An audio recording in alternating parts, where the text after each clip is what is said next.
Good evening. Over the last week, Singaporeans have been disturbed and confused by news of the private dispute between my siblings and me.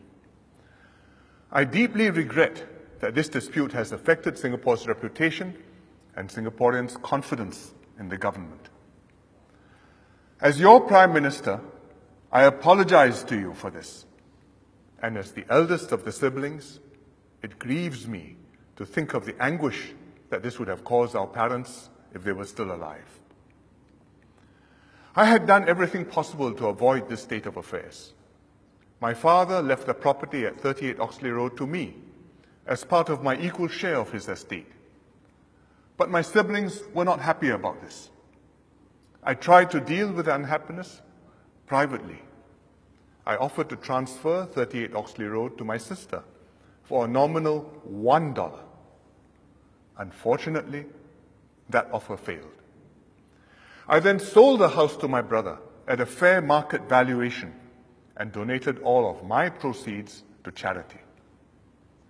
I had hoped that this would satisfy them. There should be no reason for any further quarrel since I no longer own the house and I do not take part in any government decisions on the house. However, my siblings have decided to go out and make serious allegations publicly.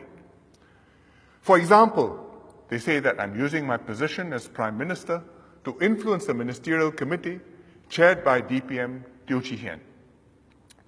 These allegations go beyond private and personal matters and extend to the conduct of my office and the integrity of the government.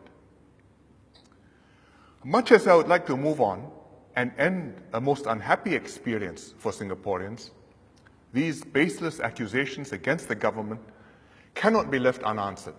They must be and will be dealt with openly and refuted. When Parliament sits on the 3rd of July, I will make a ministerial statement to refute the charges.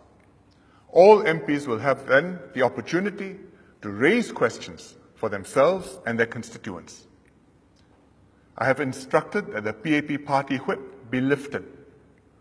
I urge all MPs, including the non-PAP MPs, to examine the issues thoroughly and question me and my cabinet colleagues vigorously. I hope that this full public airing in Parliament will dispel any doubts that have been planted and strengthen confidence in our institutions and our system of government.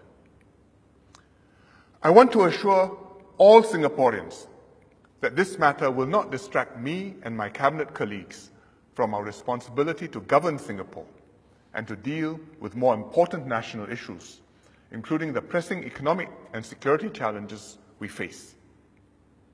As public servants, my ministers and I will always protect the integrity of our institutions and uphold the strict standards separating private affairs from our public duties.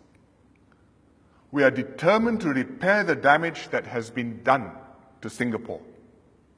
We will continue to lead our nation and serve you to the best of our ability.